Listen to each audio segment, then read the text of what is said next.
দেখতে দেখতে পেরিয়ে গেল 4 দশক। গত বছরের নভেম্বরে পশ্চিমবঙ্গ বিজ্ঞান মঞ্চ 40 বর্ষে পদার্পণ করেছে। সংগঠনের প্রতিষ্ঠা দিবসকে স্মরণ করে বছরব্যাপী বিভিন্ন কর্মসূচি পালন করার আহ্বান জানিয়েছে পশ্চিমবঙ্গ বিজ্ঞান মঞ্চ। পশ্চিমবঙ্গ বিজ্ঞান মঞ্চের উত্তর 24 পরগনার নৈহাটির ঋষি বঙ্কিম বিজ্ঞান কেন্দ্রের উদ্যোগে রবিবার এক পদযাত্রা অনুষ্ঠিত হয়।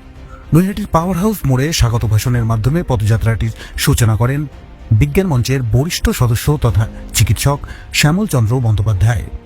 উপস্থিত ছিলেন রাজ্য কমিটির সদস্য সুকুমার ঘোষ, সত্যজিৎ বন্দ্যোপাধ্যায়, ঋষি বঙ্কিম বিজ্ঞান কেন্দ্রের সম্পাদক মানস অধিকারী, গোপাল চক্রবর্তী, সুবোধ সরকার, হরপ্রসাদ শাস্ত্রী চক্রের অরুণ চক্রবর্তী, জয়ন্ত সরকার, সমরেশ বসু চক্রের তৃপ্তি চক্রবর্তী, সুবীর ভট্টাচার্য চক্রের বিভূতিভূষণ রায় সহ প্রমুখ ব্যক্তিরা।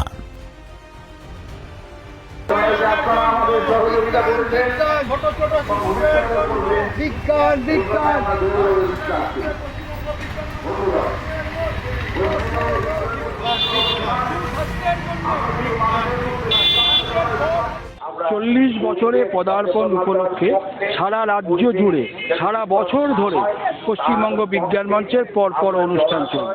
সারা জেলা জুড়ে প্রত্যেকটি চক্রে, প্রত্যেকটি কেন্দ্রে আমাদের এই বিজ্ঞান পদযাত্রা অনুষ্ঠিত হচ্ছে। আমাদের এই পদযাত্রায় শুধু বিজ্ঞান মঞ্চ না, আমাদের পাশাপাশি অন্যান্য বিজ্ঞান ক্লাব যারা আছে তারাও আমাদের সঙ্গে যুক্ত হয়েছে। প্রথম ঘোষণা আমাদের যে আমাদের এই ছাত্রছাত্রীদের মধ্যে আমরা আগামী দিনে যাতে আচার্য জগদীশ চন্দ্র বোস মতন বিজ্ঞানীদের পেতে পারি বা প্রফুল্লচন্দ্র রায়ের মতো বিজ্ঞানীদের পেতে পারি, সেই জন্য একটানাভাবে আমাদের বিজ্ঞান মনস্কতা, বিজ্ঞান পাঠে আগ্রহী করার জন্য আমরা দুটো জিনিস করব। একটা হচ্ছে 5-6 এই ছাত্রছাত্রীদের মধ্যে একটা বিজ্ঞানের একটা বসে আঁকো প্রতিযোগিতা হবে, যার ভাবনা 40 বছরে বিজ্ঞান এবং প্রকৃতি। আমাদের দ্বিতীয় যে পরিকল্পনা সেটা হচ্ছে 7, 8, 9, 10, 11, 12 তাদের মধ্যে একটা বক্তব্য প্রতিযোগিতা হবে যে বিজ্ঞান শিক্ষা এবং গবেষণায় গুরুত্ব। এর ওপরে প্রথমে চক্রে, তারপরে চক্রে যারা ফার্স্ট সেকেন্ড হবে তাদেরকে নিয়ে কেন্দ্রে এই বক্তব্য প্রতিযোগিতা অনুষ্ঠিত হবে। বিজ্ঞানের আলো প্রতি ঘরে জালো, এই স্লোগানকে সামনে রেখে সংগঠনের 40 বর্ষ উদযাপনকে সার্থক করে তুলতে এই পদযাত্রার আয়োজন। বিজ্ঞান মনস্ক ভারত গড়ে তোলার লক্ষ্যে তথা জনবিজ্ঞান আন্দোলনকে শান দিতে এগিয়ে চলেছে এই সংগঠন। 4 দশক ধরে বিজ্ঞান, কৃষি, স্বাস্থ্য ও কুসংস্কার থেকে পরিবেশ, প্রকৃতি সহ সহস্র জনবিজ্ঞান কর্মসূচি পালন করেছে পশ্চিমবঙ্গ বিজ্ঞান মঞ্চ। আজকে কুসংস্কার বিরোধী আন্দোলন থেকে শুরু করে প্লাস্টিক বর্জন থেকে শুরু করে জলা ভরাট করে নির্মাণ, এই অবৈজ্ঞানিক পদ্ধতি, এই সব কিছুর বিরুদ্ধে কিন্তু যেমন শহরাঞ্চলে আমাদের বিজ্ঞান মঞ্চ গড়ে চলেছে, তেমনি গ্রামাঞ্চলে আমাদের বিজ্ঞান মঞ্চ ডাইনি প্রথা থেকে শুরু করে বিভিন্ন অবৈজ্ঞানিক যেসব প্রথা রয়েছে তার বিরুদ্ধে গ্রামাঞ্চলেও কিন্তু সমানভাবে গড়ে চলেছে। গ্রাম শহর নির্বিশেষে আমাদের বিজ্ঞান মঞ্চ সাধারণ মানুষের মধ্যে জনবিজ্ঞান প্রচার, জনসচেতনতার প্রচার এই লক্ষ্যে এগিয়ে চলছে। আগামী দিনেও এটাই এগিয়ে চলবে। জন্মলগ্ন থেকে রাজ্য জুড়ে ধারাবাহিকভাবে প্রতিনিধিরা স্কুল কলেজের ছাত্রছাত্রী থেকে সাধারণ মানুষের কাছে বিজ্ঞান ও প্রযুক্তির প্রসার বিন্যাস করে চলেছেন।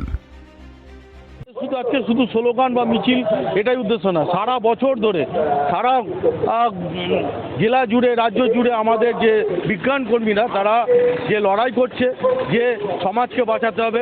আমরা দেখেছি উত্তর 24 পরগনা, কলকাতার নানান প্রান্তরে এই মাসে আমরা দেখেছি যে যেভাবে আগুন লাগছে এবং সেই আগুন ভরাট করার জন্য দমকল বারবার, যে প্রশাসন বারবার বলছে যে এলাকার পুকুর ভরাট করা যাবে না, রাজ্য সরকারও যেখানে বলছে, কিন্তু সেখানে কিছু অসাধু ব্যবসায়ী যা প্রমোটার তারা কিন্তু পুকুর ভরাট করছে এবং যখন আগুন লেগে যাচ্ছে সেই আগুন নেভানোর জন্য পর্যাপ্ত জল ফায়ার ব্রিগেড পাচ্ছে না। তাই আমাদের আবেদন, এলাকায় যত পুকুর ভরাট করা যাবে না, এর জন্য পুলিশ প্রশাসন এবং পৌরসভা এবং বিডিও অফিস এদেরকে দায়িত্ব নিতে হবে। পশ্চিমবঙ্গ বিজ্ঞান মঞ্চে তাদের আন্দোলন তাদের জারি থাকবে এবং আমাদের পশ্চিমবঙ্গ বিজ্ঞান মঞ্চ আরও আবেদন যে এলাকায় যত গাছ কাটা যাবে না, গাছ যেখানে কাটা গেলেও যদি কাটতেই হয় তাহলে আরও কিছু গাছ লাগান, তারপরে গাছ কাটুন।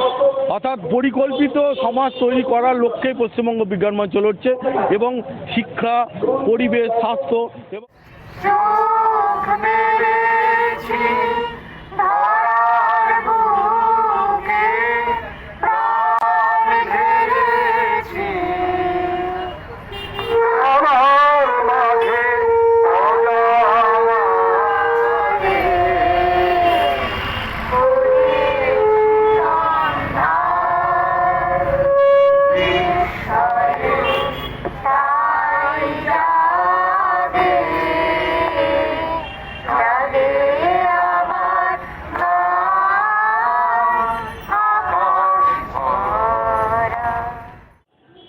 শুধু বিজ্ঞানীদের যারা ল্যাবে রয়েছেন তাদের আন্দোলন নয়, এই আন্দোলন বিজ্ঞানকে মানুষের মধ্যে পৌঁছে দেওয়ার জন্য জনবিজ্ঞান আন্দোলন। কারণ শুধুমাত্র ল্যাব কেন্দ্রিক যে বিকাশ সেটার মধ্যে দিয়ে কিন্তু সাধারণ মানুষের মধ্যে বিজ্ঞান চেতনার বিস্তার ঘটছে না।